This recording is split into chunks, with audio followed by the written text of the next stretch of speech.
कभी आपने इस बात के बारे में सोचा है कि हमारे पास भी 24 घंटे होते हैं और जो इतने बड़े इंडस्ट्रियलिस्ट हैं जैसे टाटास, बिरलास, अडानी, अंबानी, महिंद्रास, इनके पास भी दिन में 24 घंटे होते हैं। तो ये लोग इतना सफल कैसे हो जाते हैं जबकि कॉमन मैन पूरा जीवन लगा देता है एक घर बनाने। तो ये सफल लोग क्या काम करते हैं जो ये इतने सफल हो जाते हैं, इतने सक्सेसफुल हो जाते हैं। मेरा मतलब है how do the people become so successful.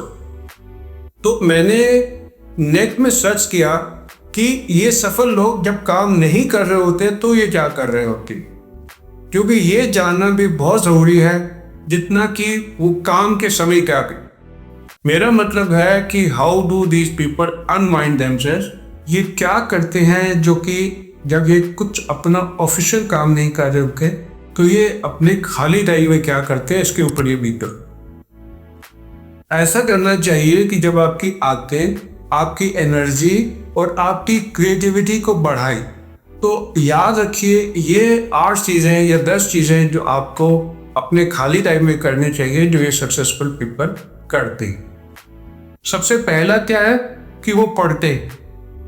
सुबह उठ के जितने न्यूज़पेपर आते हैं जो वर्ल्ड में न्यूज़ मैटर करती है वो अपने फ़ोन पर देखते हैं, न्यूज़पेपर में पढ़ते हैं और जानते हैं, वो अवेयर होते हैं कि उनके सराउंडिंग्स में क्या हो रहा है। आप जानते हैं जो वर्ल्ड के सबसे सक्सेसफुल शेयर होल्डर है वॉरेन बफे, वो अपने दिन का 80% टाइम पढ़ने में बिताते हैं। बिल गेट्स एक साल में मैंने पढ़ा कोई 50 के करीब किताबें पढ़ते हैं और ज्यादातर सेल्फ मेड करोड़पति दिन में कम से कम आधा घंटा 30 मिनट पढ़ने के लिए निकालते हैं। मैंने जब ये पढ़ा तो मैंने खुद ये पाया कि जब से मैं स्कूल में था से लेकर अब तक लगातार हर किस्म की बुक, चाहे वो क्रिएटिविटी पर हो, आर्ट पर हो, चाहे वो मेडिकल साइंस पर हो, चाहे वो फिलॉसफी पर हो, चाहे वो रिलीजन पर हो, मैं डेली थोड़ा थोड़ा पढ़ता रहा। और जब भी मैं ये वीडियो बना रहा हूँ तो मैंने कोई पॉइंट्स नोट किए भी हुए हूँ तो मुझे अपनी पुरानी कोई बात याद आ जाती है जो मैं वीडियो में डालता हूँ। इसलिए मैं कोई ज़्यादा सक्सेसफुल नहीं हूँ, पर मैं एग्जाम्पल दे रहा था कि आप जब भी पढ़ेंगे और आपकी अंडरस्टैंडिंग बढ़ेगी तो आप ऑटोमेटिकली जब भी आप बात करेंगे तो आपका दिमाग में वो छुपा हुआ हिस्सा जो आपने नॉलेज का है वो आएगा बाहर, जो आपकी सोच को एक्सपैंड करने के लिए मदद करेगा, पॉइंट्स को जोड़ने के लिए मदद करेगा और आपको ज़्यादा होशियार बनाएगा। चाहे वो किसी की जीवनी हो, चाहे वो मनोविज्ञान की किताब हो, चाहे वो ट्रेंड्स के ऊपर और रुझानों पर हो या न्यूज़पेपर हो, वो पढ़ने से आपकी मेंटल डेवलपमेंट होती है। आप ऑटोबायोग्राफीज पढ़ेंगे, चाहे स्पिरिचुअल में ऑटोबायोग्राफी ऑफ योगी पढ़िए, आप महात्मा गांधी की ऑटोबायोग्राफी पढ़िए, आप जवाहरलाल नेहरू की डिस्कवरी ऑफ इंडिया पढ़िए, आप कोई भी बुक पढ़िए, चाहे आप पोइट्री की किताब पढ़िए, आप जो उनकी है, जो अमिताभ बच्चन है उनके फादर की जो लिखी हुई बुक्स हैं उनके ऊपर उनकी जीवनी पढ़िए, तो आपको इतना सीखने को मिलेगा कि ये महान लोग क्या सोचते थे, किस तरीके से सोचते थे, और आपको लाइफ में एक्सपैंड करने का मौका मिले। तो टिप क्या है, आप अपने साथ एक किताब जरूर रखें। और दूसरा पॉइंट क्या है कि जितने सक्सेसफुल लोग हैं ये अपनी बॉडी को मूव करते हैं, चाहे वो जिम नहीं रहते लेकिन वो अपना काम चलते फिरते करते रहते हैं। उनको टीवी चलाना है, उठ के जाते हैं, अपनी मेड को फोन नहीं करते कि भाई तुम आकर मेरा रिमोट उठा दो। मेरे पास एक पेशेंट है, सिद्धार्थी थे, उनकी वाइफ थोड़ी मोटी थी, मैंने कहा चलाओ, कहते डॉक्टर साहब ऐसे बाथरूम सड़के छत हर जगह गड्डी ते जान ली। तो व्यायाम जो है सिर्फ पेट की चर्बी कम करने के लिए नहीं होता, ये आपको स्ट्रेस फ्री रखने के लिए भी होता है। अगर आप एक्सरसाइज करेंगे तो आपका माइंड रिलैक्स करेगा।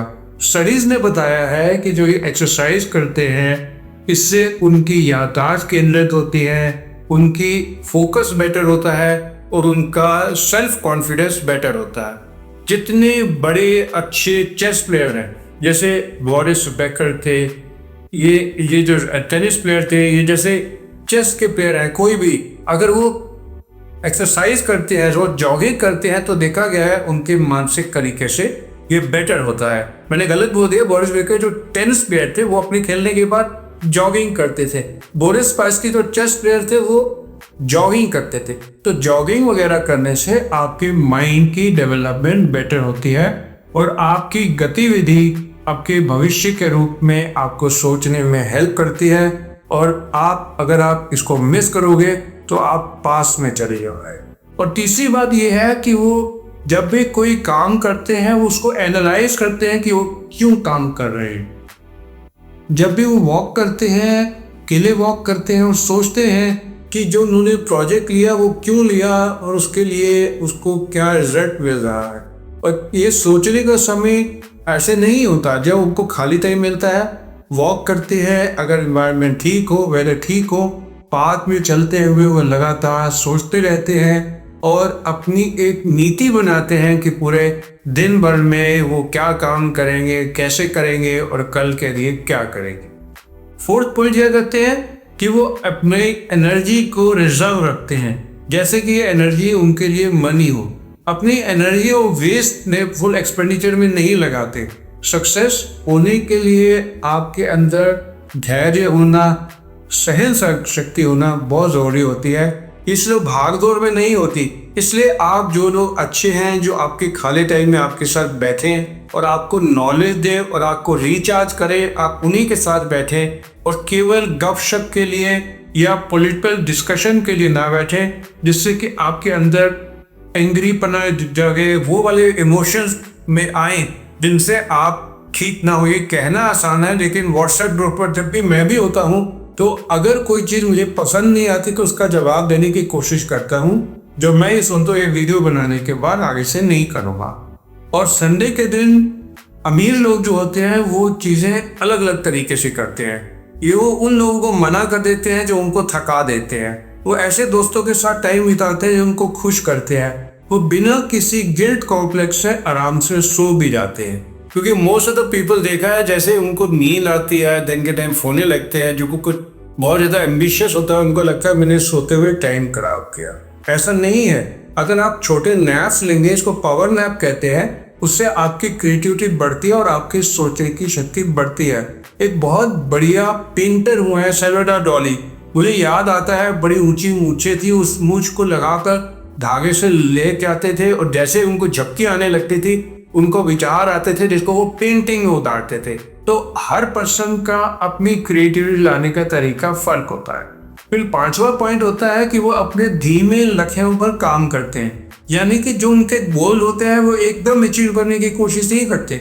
उनको मालूम होता है किसी गोल को अचीव करने में सालों लग जाएगी, लेकिन वो गोल 100% उनको अचीव करेंगे तो वो गोल पे लगे रहते हैं। ये नहीं होता कि एकदम कोई चीज़ अचीव करने के लिए कोई क्रिएटिविटी काम ना करे और साइड बिजनेस करेंगे। तो ऐसे काम के लिए जिसके बारे में वो पढ़ते हैं और ऐसा काम नहीं करेंगे जो कि एकदम इमीडिएट रिटर्न्स मिले, चाहे लंबा टाइम लगे, लेकिन काम वो दिल से कर, फिर वो बहुत इंक्विजिटिव रहते। आपने जब भी कभी देखा हो लोग इकट्ठे बैठे होते हैं, बातें कर रहे होते हैं, तो जो पर्सन सबसे कम बोल रहा होता है जरूरी नहीं वो कम नॉलेजेबल होता है, वो सबसे सुनकर नॉलेज गेन कर रहा होता है। वो इंक्विजिटिव होता है और जानना चाहता है हर एक पर्सन की साइकोलॉजी। जो उसको पता होता है वो तो उसको मालूम होता ही है, यानी कि जो पता नहीं होता उसके बारे में वो अपने आप बिना किसी को बताए सीखता जाता। ये जो जिज्ञासा होती है ये एक सुपर पावर होती है। ये वही होती है जो सक्सेसफुल पीपल को एक नीरस होने से बचाती है।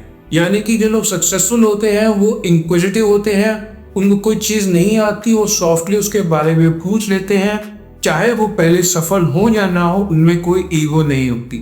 वो डॉक्यूमेंट्री देखते हैं, वो लैंग्वेजेस सीखते हैं, वो किचन में जाते हैं तो नई नई रेसिपी बनाने की कोशिश करते हैं, या केवल एंजॉयमेंट के लिए ऑनलाइन कोर्स करते हैं। मैं आपसे पूछता हूँ कि दादा आप नेटफ्लिक्स पर जाते हैं तो कौन सी मूवी देखते हैं? एक्शन मूवी पर जाएंगे, थ्रिलर पर जाएंगे, रोमांस पर जाएंगे, हॉट मूवी पर जाएंगे, लेकिन कितने आदमी से अच्छे हैं जो डॉक्यूमेंट्रीज पर जाते हैं? जो लोग डॉक्यूमेंट्रीज पर जाते हैं वो एक इंडिकेशन है कि वो इंक्विजिटिव है, वो केवल फैंटेसी वर्ल्ड में नहीं जीना चाहते, वो रियलिस्टिकली होकर दुनिया में क्या हो रहा है वो सीखते हैं। आप खुद से पूछिए ऐसी कौन सी चीज़ है जिसके बारे में जानने में मैं हमेशा इंक्विजिटिव लिया देता हूँ और कभी मैंने उसको ढूंढा नहीं। फिर इसको आजमाएं, गूगल सर्च करें, आप देखेंगे कि आपको मजा आएगा। फिर सातवां पॉइंट ये होता है कि वो रिश्तों में इन्वेस्ट करते हैं। They invest in relations. अगर उनका कोई दोस्त है तो वो इतना पक्का दोस्त है, उसके दुख दुख में साथ देते हैं।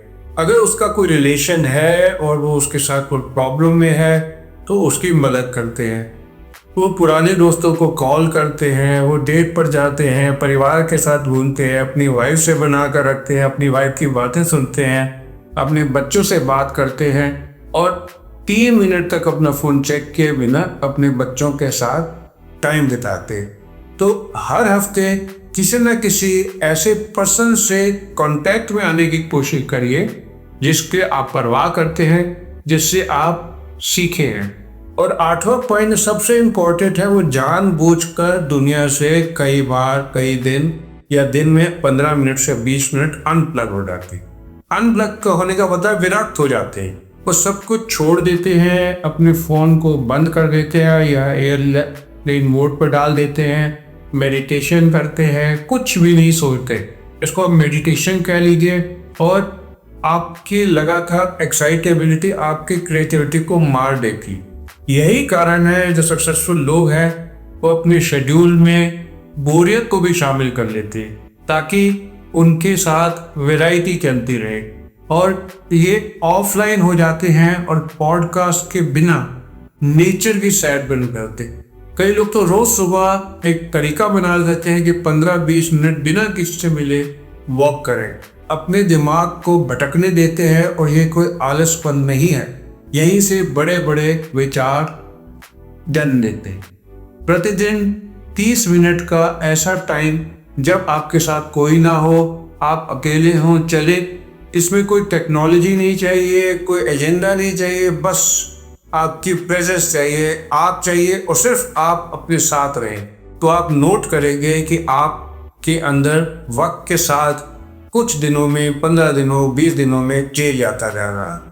आप सबका मेरे साथ जुड़ने के लिए धन्यवाद। अगर मेरे इस तरह के वीडियो से आपको कुछ सीखने को मिलता है तो मेरे चैनल को सब्सक्राइब कर लीजिए, क्योंकि अधिकतर मैं अपनी ज़िंदगी के तजुर्बों से बताता हूँ। बहुत मार भी खाई है, लेकिन जो मैंने सीखा है वो मैं आप सबको बता रहा हूँ। जैसे शायर ने कहा था कि दुनिया में जो कुछ मिला है मुझे तजुर्बों और हवादिस के लफ्ज़ के साथ, उसी सबको लौटा रहा हूँ। आप सबका मेरे साथ जुड़ने के लिए बहुत धन्यवाद।